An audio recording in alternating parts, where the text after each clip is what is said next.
যেমন কিছুদিন আগে বেশ কয়েকজন নাস্তিক বড় উৎপাত করেছিল। তারা বলেছে মুসলমানের কোরআন, তারা বলছে পৃথিবীতে নবী মুহাম্মদ রাসূলুল্লাহ সাল্লাল্লাহু আলাইহি ওয়াসাল্লামের বাণীগুলো এগুলো মুসলমান কেন কোন জাতির জন্য বড় উপকারী নয়। এগুলোর মধ্যে মানুষের জ্ঞান বাড়ে না, বরং জ্ঞান কমে। বলছে কোরআন পড়লে নাকি জ্ঞান বাড়ে না কমে? কোরআন পড়লে জ্ঞান বাড়ে না কমে? الذين إذا ذكر الله وجلت قلوبهم وإذا تليت عليهم آياته زادتهم إيمانا। ইমানি শক্তি। বড় বড় ইন্ডাস্ট্রিজের যে সকল বড় বড় মেশিন আছে, ওই বড় বড় মেশিন গুলো তৈরি হয় জাপানে, বড় বড় মেশিন গুলো তৈরি হয় জার্মানে, বড় বড় মেশিন গুলো তৈরি হয় আমেরিকায়। ওই দেশের মানুষগুলো এত বড় বুদ্ধিমান, তাদের মগজের ক্ষমতা এত বড়। এই বিশাল ইন্ডাস্ট্রিজের বড় বড় মেশিন গুলা যদি এগুলো আনার ওইভাবে পৃথিবীতে এক জায়গা থেকে আরেক জায়গায় সরানোর ব্যবস্থা রাখা হতো, তাহলে মানুষের জন্য এটা দুঃসহ বড় কঠিন হয়ে দাঁড়াতো। একসাথে মেশিনটা ওই দেশ থেকে এই দেশে আনা বড় কঠিন। এই জন্য তারা সেটাকে নাট বল্টু সিস্টেম করে দিছে। জোরে কন্যা কি করছে? নাট বল্টু সিস্টেম করেছে। তার মানে ভাগ ভাগ, এটাকে খন্ড খন্ড করে অংশ অংশ করে একটার সাথে আরেকটা আলাদা করে এগুলো খুলে খুলে ছোট ছোট বাক্সে বন্দি করে ছোট ছোট বাক্স চালান দেওয়া যায়। ছোট ছোট বাক্স এক দেশ থেকে আরেক দেশে পাঠানো যায় কিনা? নাস্তিকটা উৎপাত শুরু হয়েছে মগজের মধ্যে। রাশিয়া তো নাই, কথা বলেন নাই, লেনিনের গলায় দড়ি ধরে মূর্তি নিচে নামাই দিছে। কথা বুঝতে পারছেন?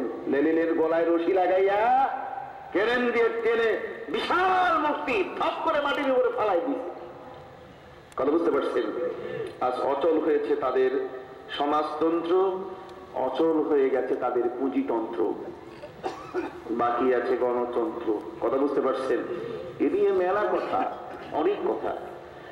আমি সংক্ষিপ্ত ভাবে যে কথাটি বলতে চাই, এই জগতের মধ্যে আল্লাহ পাক রব্বুল আলামিন ঈমানদার দল নামে একটি দলকে রেখেছে, যারা বিশ্বাসী, যারা নাস্তিক নয়। নাস্তিকরা আজকে জাপানিদের মগজ, আজ তারা জার্মানিদের মগজকে পৃথিবীতে আল্লাহর সাথে তুলনা করছে। যে মুসলমানরা যার কোরআন পড়ে তিনি তো এত মহাজ্ঞানী নন। কথা বুঝতে পারছেন? তার কারণ হচ্ছে এই নাস্তিক বাড়িতে ফেরার সময় রমজান মাসে ঈদ করতে গিয়ে যখন লঞ্চে উঠেছে, লঞ্চে উঠার পরে ঈদের সময় ঘরমুখ মানুষ যারা ঘরে ফিরে তাদের সংখ্যা কি অল্প থাকে না বেশি? জোরে কন্যা ভাই। ঘরমুখ মানুষ যারা নিজেদের ঘরে ফিরছেন রমজান মাসের শেষে ঈদ উল ফিতর আদায় করার জন্য, এই নাস্তিক এরা একসাথে উঠেছে। তার মধ্যে একজন নাস্তিক সবচেয়ে বড় জটিল এবং কঠিন। দুষ্ট নাস্তিক তার নিজের স্ত্রীর জন্য অ্যাটাচি ব্রিফকেস ভরা কাপড় নিয়েছে, বাংলাদেশ ব্যাংকের বান্ডিল ভরা টাকা, নিজের সন্তানদের কাপড় চোপড় নিয়ে মনে করেছে আমার কাছে টাকা আছে, উঠলেই কেবিন রিজার্ভ করে নিজের বাড়িতে যাব। বুঝতে পারছেন? কিন্তু তার চেয়ে তো মহাচালক যারা বহু আগের থেকে লঞ্চ কেবিন করে রেখেছে, লঞ্চের কেবিন বুকিং দিয়ে রেখেছে বেশ কয়েক সপ্তাহ আগে। কথা বুঝতে পারছেন? জায়গা দেখে সব বুকিং শেষ, এর জায়গা নাই। যেখানে 300 জন লোক লঞ্চের ধারণ ক্ষমতা আছে, সেখানে 3000-এর উপরে লোক উঠছে। নাস্তিকের বসারও জায়গা নাই। এখন টুপিওয়ালা দাড়িওয়ালাদের পাশে বসছে যে ওদের পাশে একটু বসলে একটু জায়গা পাওয়া যায় কিনা। পাশে বসে সে আল্লাহ আর জাপান জার্মানিদের জ্ঞান নিয়ে তুলনা শুরু করেছে। যে জাপান জার্মানিদের যারা আছে সেই বিজ্ঞানীদের জ্ঞান অনেক বড়, আল্লাহ তো মহাজ্ঞানী নয়। নাউযুবিল্লাহি মিন যালিক। মুসলমান যারা আছেন রোজাদার, তারা কঠিন ভাবে খেপে গেলেন। কিরে নাস্তিক, বেঈমান, তুমি এমন কথা বলো কেন? রমজান মাস, আগামীকাল আমাদের ঈদ, আজকে তুমি আমাদের সব লন্ডভন্ড করে দিচ্ছ। নাস্তিক বলছে আমি যুক্তি ছাড়া কিছু কই না। যুক্তি ছাড়া কিছু সে কয় না। মুসলমানরা বিরক্ত হয়ে গেছেন, তাকে সরিয়ে দেওয়ার জন্য বারবার চেষ্টা করা হচ্ছে। তারপরও ওই নাস্তিক তার ব্রিফকেস দিয়ে বলছে একটু জায়গা নেন। নাস্তিক বলছে দেখুন, আল্লাহ যদি মহাজ্ঞানী হতেন তাহলে জাপান জার্মানের বিজ্ঞানীরা এরা বড় বড় মেশিন গুলোকে নাট বল্টু সিস্টেম করে দিয়েছে। ছোট ছোট বাক্সে যেমন রাখা যায়, এক দেশ থেকে আরেক দেশে পাঠানো যায়। আল্লাহ তাআলা মহাজ্ঞানী হলে আমাদের হাত পাও গুলো নাট বল্টু সিস্টেম করে দিতেন। কথা বল না, আজকে বসার জন্য জায়গা পাই না, হাত পাও এগুলো নাট বল্টু সিস্টেম হলে খুলে ব্রিফকেসের মধ্যে থুয়ে দিলে একটু জায়গা পাওয়া যায়। কথা বুঝতে পারছেন কি কঠিন নাস্তিকের প্রশ্ন?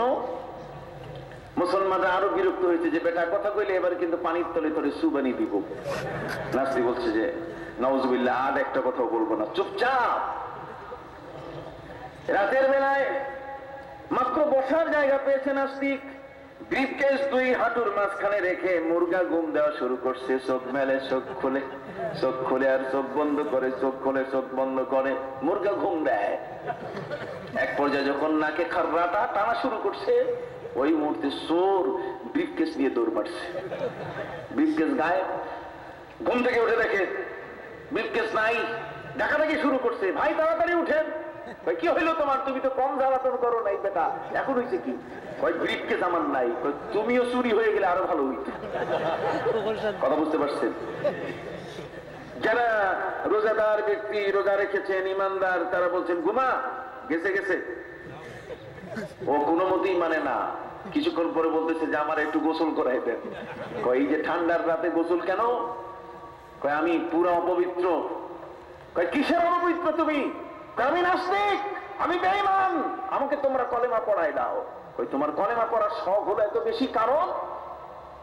দেখো দেখুন ওই জাপান জার্মানিরা, ওরা জাপানিজরা জার্মানিরা এরা বিরাট ইন্ডাস্ট্রিজের বড় বড় মেশিন গুলো পার্ট সিস্টেম করে, নাট বল্টু সিস্টেম করে তারা বাক্সে বন্দি করে। আস্তে আস্তে বাক্স টানা সহজ হয়, পাঠানো সহজ হয়। আল্লাহ যদি আমার আর আপনাদের হাত পাও গুলো যদি নাট বল্টু সিস্টেম করে দিতেন, আর এগুলো খুলে যদি ব্রিফকেসে রাখতাম তো চলে যাইতো, তাহলে তো হাতও যাইতো, পাও যাইতো। কথা বলেন না? হাত পাও সব চলে গেলে তখন আমি বাড়ি যাইতাম কিভাবে? কাজে আল্লাহর চেয়ে মহাজ্ঞানী জগতের মধ্যে আর কেউ নাই। অতএব তোমরা আমাকে কলেমা পড়াই দাও, লা ইলাহা ইল্লাল্লাহু মুহাম্মাদুর রাসূলুল্লাহ। এই জগতের মধ্যে চরম নাস্তিক, সেও কলেমা পড়ে নিয়েছে কোন একটি মুহূর্তে এসে। ভাইদের খেদমতে আরজ করতে চাই, পবিত্র কোরআনের চর্চা, এর গবেষণা হওয়া একান্ত প্রয়োজন।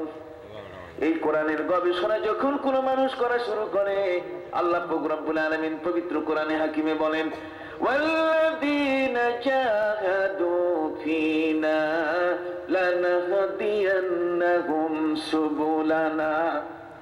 আমার কোরআনকে নিয়ে যারা বসবে আমি তার জন্য হাজার দুয়ার খুলে দিব, জ্ঞানের সমুদ্র তার জন্য খুলে যাবে। যখন সুবহানাল্লাহ। যে কারণে বিজ্ঞানীরা হিউম্যান রাইটস নিয়ে, মানবাধিকার নিয়ে যারা কথা বলছে, নাগরিক অধিকার নিয়ে যারা কথা বলছে, মানুষের বাঁচার অধিকার নিয়ে যারা কথা বলছে, আজকে তারা মানুষের মৌলিক অধিকার চিহ্নিত করেছেন। মানুষের মৌলিক অধিকার হচ্ছে পাঁচটা: অন্ন, বস্ত্র, বাসস্থান, শিক্ষা, চিকিৎসা। ঠিক কিনা? জোরে কন্যা ঠিক কিনা? অন্ন, বস্ত্র, বাসস্থান, শিক্ষা, চিকিৎসা, এগুলো কি মৌলিক চাহিদা। এগুলো না হলে একটা মানুষের বাঁচা বড় কঠিন। একটি মানুষ পৃথিবীতে যদি বাঁচতে চায় তাহলে তার বাঁচার জন্য এই মৌলিক চাহিদাগুলো তার পূরণ করতেই হবে। একটি সরকারের দায়িত্ব। একজন ব্যক্তির বেঁচে থাকতে হলে যেখানে তিনি বেঁচে থাকবেন তার পারিবারিক ভাবে সেই বিষয়গুলোর আয়োজন হতে হবে। অতএব আজকের বিজ্ঞানীরা মানুষের নাগরিক অধিকার, মানুষের অধিকার, মানবাধিকার, মানুষের জীবনের চাহিদা সবগুলোকে তারা চিহ্নিত করে এগিয়ে যাচ্ছে। আমরা তো অবাক হচ্ছি, সত্যিকার বিজ্ঞানীদের অবদানের শেষ নেই। কিন্তু ওই বিজ্ঞানীরা যখন কোরআন পড়া শুরু করে তখন ওরা বলে যে অবদান কিছুই রাখতে পারি নাই, সব অবদান কোরআনের। সুবহানাল্লাহ। সব অবদান কার? কোরআনের অবদান। আদমের দেহ থেকে তার স্ত্রী হযরতে হাওয়া আলাইহিস সালামকে আল্লাহ সৃষ্টি করলেন। মানুষ সৃষ্টি হলো, স্বামী এবং স্ত্রী এই দুজন সৃষ্টি হওয়ার পরে তাদের একটা জায়গা লাগবে কিনা থাকার, যেরকম তাদের বাসস্থান প্রয়োজন আছে কিনা। আদমকে আল্লাহ সৃষ্টি করলেন, হাওয়াকে সৃষ্টি করলেন, বাসস্থান না হলে থাকবে কোথায়? কোরআন শরীফের মধ্যে আল্লাহ পাক রব্বুল আলামিন তাদের মৌলিক চাহিদা বাসস্থানকে নিশ্চিত করে দিলেন। আল্লাহ বলেন, কুল ইয়া আদামু উসকুন আনতা ওয়া যাওজুকাল জান্নাহ